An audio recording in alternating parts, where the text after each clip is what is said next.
la tombe. Le 17 juillet 1883, à 2h30 du matin, le gardien du cimetière de Béziers, qui habitait un petit pavillon au bout du champ des morts, fut réveillé par les jappements de son chien enfermé dans la cuisine. Il descendit aussitôt et vit que l'animal flairait sous la porte en aboyant avec fureur, comme si quelque vagabond eût rôdé autour de la maison. Le gardien Vincent prit alors son fusil et sortit avec précaution. Son chien partit en courant dans la direction de l'allée du Général Bonnet et s'arrêta net auprès du monument de Madame Tomoiseau. Le gardien, avançant alors avec précaution, aperçut bientôt une petite lumière du côté de l'allée Malenvers. Il se glissa entre les tombes et fut témoin d'un acte horrible de profanation. Un homme avait déterré le cadavre d'une jeune femme ensevelie la veille, et il le tirait hors de la tombe. Une petite lanterne sourde posée sur un tas de terre éclairait cette scène hideuse. Le gardien Vincent s'étant élancé sur ce misérable, le terrassa, lui lia les mains et le conduisit au poste de police. C'était un jeune avocat de la ville, riche, bien vu, du nom de Courbataille. Il fut jugé. Le ministère public rappela les actes monstrueux du sergent Bertrand et souleva l'auditoire. Des frissons d'indignation passaient dans la foule. Quand le magistrat s'assit, des cris éclatèrent. « À mort! À mort !» Le président eut grand-peine à faire rétablir le silence. Puis il prononça d'un ton grave. « Prévenu, qu'avez-vous à dire pour votre défense ?»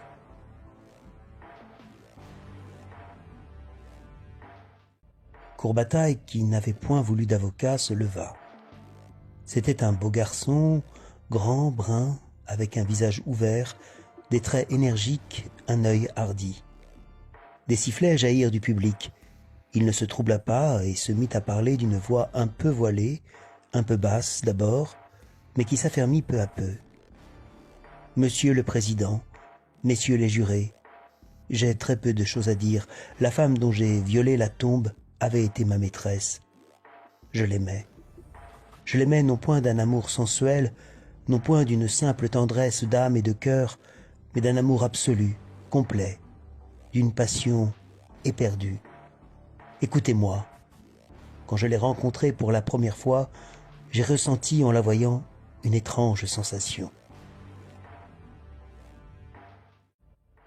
Ce ne fut point de l'étonnement, ni de l'admiration. Ce ne fut point ce qu'on appelle le coup de foudre, mais un sentiment de bien-être délicieux, comme si on m'eût plongé dans un bain tiède. Ses gestes me séduisaient, sa voix me ravissait, toute sa personne me faisait un plaisir infini à regarder.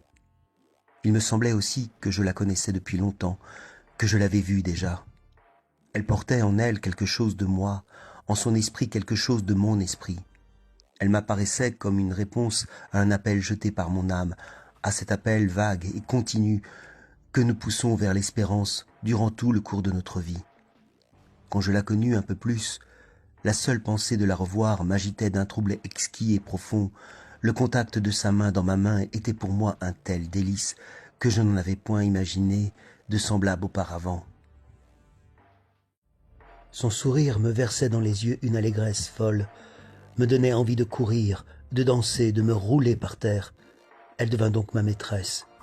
Elle fut plus que cela, elle fut ma vie même.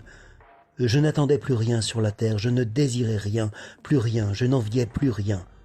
Or, un soir, comme nous étions allés nous promener un peu plus loin le long de la rivière, la pluie nous surprit. Elle eut froid. Le lendemain, une fluxion de poitrine se déclara, 8 jours plus tard, elle expirait. Pendant les heures d'agonie, l'étonnement, l'effarement m'empêchèrent de bien comprendre, de bien réfléchir.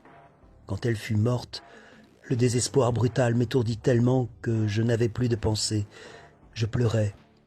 Pendant toutes les horribles phases de l'ensevelissement, ma douleur aiguë, furieuse, était encore une douleur de fou, une sorte de douleur sensuelle, physique. Puis quand elle fut partie, quand elle fut en terre, mon esprit redevint net tout à coup, et je passai par toute une suite de souffrances morales si épouvantables que l'amour même qu'elle m'avait donné était cher à ce prix-là. Alors entra en moi cette idée fixe, je ne la reverrai plus. Quand on réfléchit à cela pendant un jour tout entier, une démence vous emporte. Songez. Un être est là, que vous adorez, un être unique, car dans toute l'étendue de la terre, il n'en existe pas un second qui lui ressemble. Cet être s'est donné à vous, il crée avec vous cette union mystérieuse qu'on nomme l'amour. Son œil vous semble plus vaste que l'espace, plus charmant que le monde, son œil clair où sourit la tendresse. Cet être vous aime.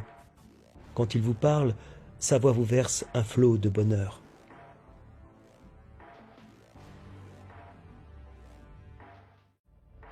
Et tout d'un coup, il disparaît.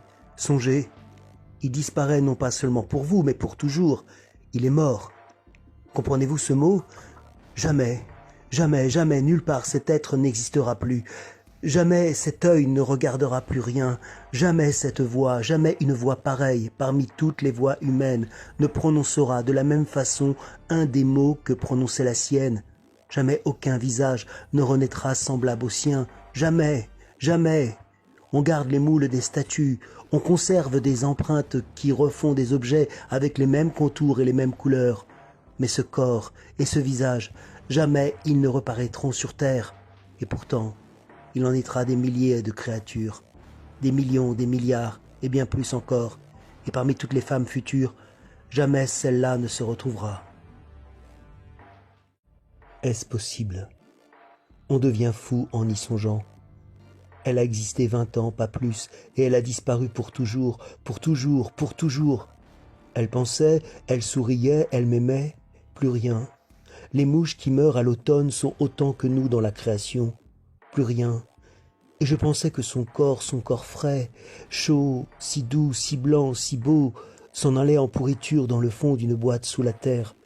Et son âme, sa pensée, son amour où? Ne plus la revoir, ne plus la revoir. L'idée me hantait de ce corps décomposé que je pourrais peut-être reconnaître pourtant. Et je voulus le regarder encore une fois. Je partis avec une bêche, une lanterne, un marteau. Je sautai par-dessus le mur du cimetière. Je retrouvai le trou de sa tombe. On ne l'avait pas encore tout à fait rebouché. Je mis le cercueil à nu et je soulevai une planche. Une odeur abominable, le souffle infâme des putréfactions me monta dans la figure. Oh, son lit, parfumé d'iris. J'ouvris la bière cependant, et je plongeai dedans ma lanterne allumée, et je la vis. Sa figure était bleue, bouffie, épouvantable. Un liquide noir avait coulé de sa bouche. Elle, c'était elle. Une horreur me saisit. Mais j'allongeai le bras et je pris ses cheveux pour attirer à moi cette face monstrueuse. C'est alors qu'on m'arrêta. Toute la nuit j'ai gardé, comme on garde le parfum d'une femme après une étreinte d'amour, l'odeur immonde de cette pourriture, l'odeur de ma bien-aimée.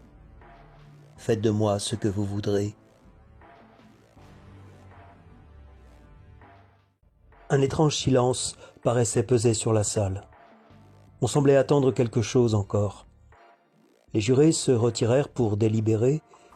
Quand ils rentrèrent au bout de quelques minutes, l'accusé semblait sans crainte, et même sans pensée. Le président, avec les formules d'usage, lui annonça que ses juges le déclaraient innocent. Il ne fit pas un geste, et le public applaudit.